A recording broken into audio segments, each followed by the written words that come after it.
صلی اللہ تعالی علیہ وسلم نے ارشاد فرمایا 3 لوگ ہیں جنہیں دیکھ کے رب مسکراتا ہے۔ یا رسول اللہ صلی اللہ علیہ وسلم وہ کون کون سے؟ تو محبوب فرمانے لگے ایک وہ بندہ ساری مخلوق سوئی ہے، آدھی رات ہے، رات کا پچھلا پہر ہے، اس نے اٹھ کے وضو کر لیا، مصلی پہ کھڑا ہو گیا خدا کی یاد میں، فرمایا اسے دیکھ کے رب مسکراتا ہے جو اس کی شان کے لائق ہے۔ مسکراتا ہے اللہ، یہ تو سونے کا ٹائم تھا، یہ تو گہری نیند آنے کا وقت تھا، رات کا پچھلا پہر، رات پوے تے بے درداں نو نیند پیاری آوے، درد منداں نو یاد سجن دی ستیاں بھی آن جگاوے، اور ساون کی کالی راتوں میں جب بوندا باندی ہوتی ہے، وہ راتوں کو اٹھ اٹھ روتے ہیں جب خلقت ساری سوتی ہے، اللہ مسکراتا ہے۔ سننا میرے بھائی، میرے نبی پاک صلی اللہ تعالی علیہ وسلم فرماتے ہیں جب مسلمان نماز کے لیے صفیں بناتے ہیں نا، ترتیب لگ رہی ہوتی ہے، اب اللہ کی بارگاہ میں کھڑے ہوں گے، قیام کریں گے، رکوع کریں گے، سجود کریں گے، فرمایا جب مومن صفیں بناتے ہیں تو رب دیکھ کے مسکراتا ہے، مسکراتا ہے۔ کمال ہو گئے عروج بندگی کا، جب بندے کو دیکھ کے رب مسکرائے، خدا بندے سے خود پوچھے بتا تیری رضا کیا ہے، مسکراتا ہے۔ اور میرے نبی پاک علیہ السلام فرماتے ہیں جب مجاہد جہاد کے لیے صفیں سیدھی کرتے ہیں، آج تو یہ رب کے نام پہ مرنے ہی آ گئے، یہ صفوں میں کھڑے ہوں گے، ترتیب سے لڑیں گے، ترتیب سے گلا کاٹیں گے کافروں کا یا شہادت لیں گے۔ فرمایا جب جہاد کے لوگ صفیں بناتے ہیں تو رب انہیں دیکھ کے مسکراتا ہے۔ کتنے نصیبوں والا وہ بندہ ہے جسے دیکھ کے مسکرا دیا۔ او یار کبھی تیرا بیٹا تیرے سامنے مسکرائے نا چھوٹا، تو تیرا دل باغ باغ ہو جاتا ہے۔ تیری ماں بیمار کسی ایک دن صحیح طرح ہنس پڑے تو طبیعت خوش ہو جاتی ہے۔ مجھے بتاؤ نا جس کا رب بھی اسے دیکھ کے ہنس پڑے، جو اس کی شان کے لائق ہے، کیا اس بندے کے نصیبیں ہیں، کیا اس کے مقدر ہیں۔ آپ اس مقام پر اپنے آپ کو لائیں۔ اب دیکھیں نا یہ حدیث آپ نے سن لی، اب ہم نے نا اس طرح صفحے نہیں بنانے جس طرح ساری دنیا، اب ذرا صفحے بھی شوق سے بنائیں، اب ذرا تھوڑا سا شوق پیدا کریں گے بھئی یہ تو میں وہ کام کرنے لگا ہوں جسے دیکھ کے رب مسکراتا ہے۔ نبی پاک صلی اللہ علیہ وسلم نے فرمایا جب کو بندہ توبہ کرتا ہے ہم توبہ کا رٹا لگاتے ہیں، یا اللہ میری توبہ یا اللہ۔ اور توبہ کا تو مطلب یہ ہے کہ پچھلے گناہوں سے پکی توبہ، آج کے بعد یہ غلطی نہ کرنے کا پکا وعدہ۔ تو نے ساری شب برات رو کے گزاری ہے، بتا سویرے جھوٹ جوڑنے کا ارادہ ہے تیرا؟ آج کے بعد رشوت تو نہیں نہ لے گا، ملاوٹ تو نہیں نہ کرے گا، یہ توبہ ہے۔ اور اگر سارے کام اسی طرح کرنے تو پھر یہ توبہ کا رٹا ہے، جتنا مرضی لگاؤ۔ حضرت علی بن ربیعہ رضی اللہ تعالیٰ عنہ فرماتے ہیں میں مولا علی کے ساتھ تھا، مقام حرہ کی طرف جا رہے تھے، حضرت علی نے ہاتھ اٹھا کے دعا مانگی ہماری تعلیم کے لیے، ورنہ حضرت علی ہم صحابہ کو محفوظ عن الخطا تو مانتے ہیں نا، ہاتھ اٹھا کے کہا اے اللہ ہمارے گناہ بخش دے، تیرے علاوہ کوئی معاف کرنے والا نہیں۔ اور پھر حضرت علی آسمان کی طرف دیکھا اور دیکھ کے نا حضرت علی بن ربیعہ کو تو مسکرائے۔ حضرت علی بن ربیعہ کہنے لگے حضور مسکرائے کیوں ہو؟ فرمانے لگے ایک دن میں حضور کے ساتھ اسی طرح آیا تھا، اسی طرح حضور نے دعا فرمائی تھی ہماری تعلیم کے لیے، اور پھر حضور مجھے دیکھ کے مسکرائے تھے اور فرمایا جب کوئی بندہ رب کی بارگاہ میں اس طرح استغفار کرتا ہے تو رب مسکراتا ہے، اور مسکرا کے فرماتا دیکھ لو میرے بندوں کو پتا ہے کہ میرے علاوہ معاف کرنے والا کوئی نہیں، انہیں پتا ہے، تم اس کی بارگاہ میں رجوع تو لاؤ، آؤ تو صحیح دو آنسو لے کر۔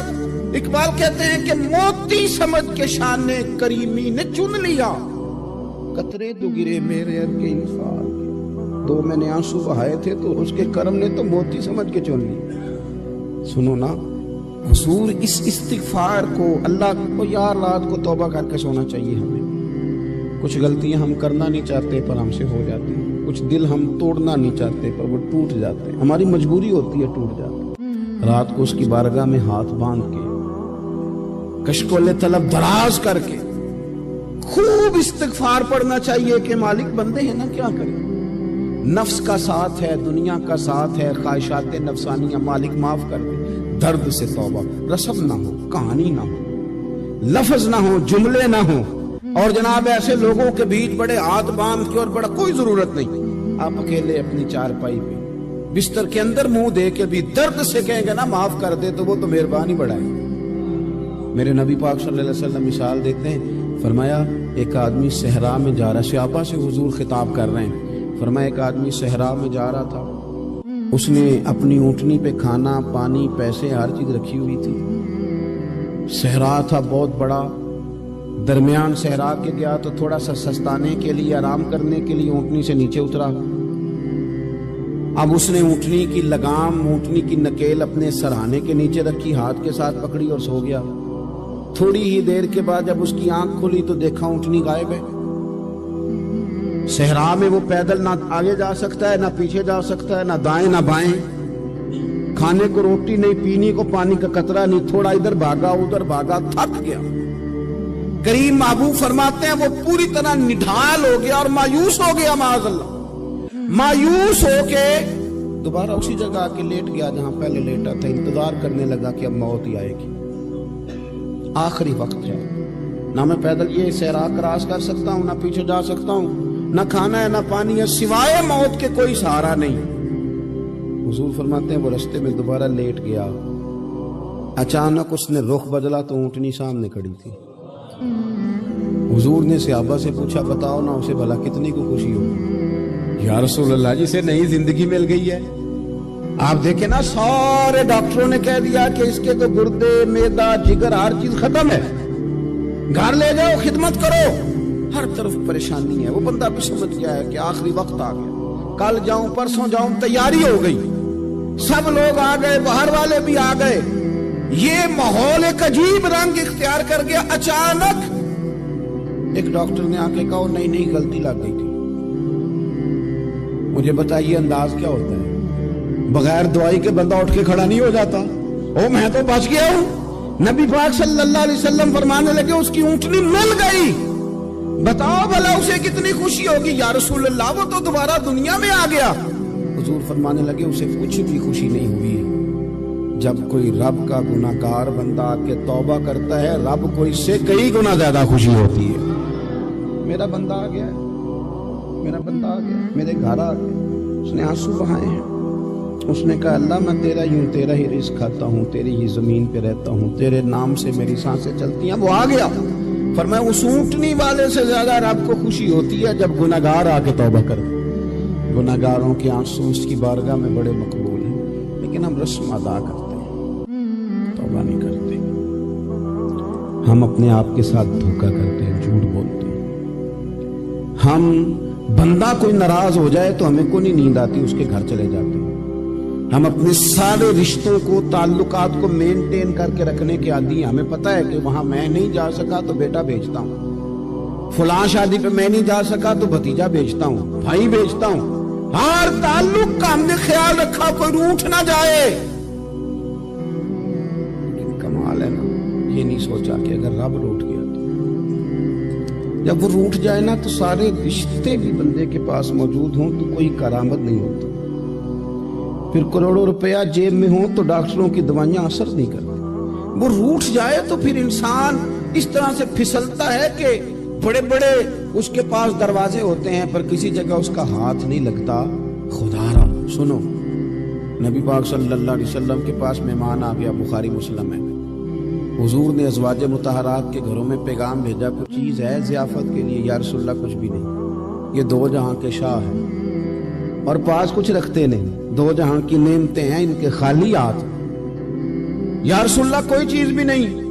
حضور نے صحابہ کے مجمع پہ نظر ڈالی، یا رسول اللہ صلی اللہ علیہ وسلم حکم ہو، تو حضور فرمانے لگے تم میں سے کوئی بندہ ہے جو اسے گھر لے جائے روٹی کھلائے؟ ایک صحابی اٹھے فوراً، حضور میں لے کے جاتا ہوں کھانا کھلاتا ہوں۔ فرماتے ہیں میرے گھر میں صرف بچوں کا کھانا تھا،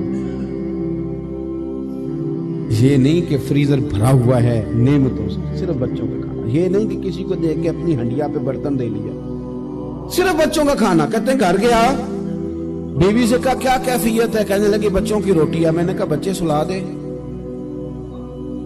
صبح ناشتہ کر لیں گے۔ تو کہنے لگی آپ کیا کھائیں گے؟ تو میں نے کہا نہ میں کھاؤں گا نہ تو کھائے گی، مہمان جو نبی پاک کا ہے۔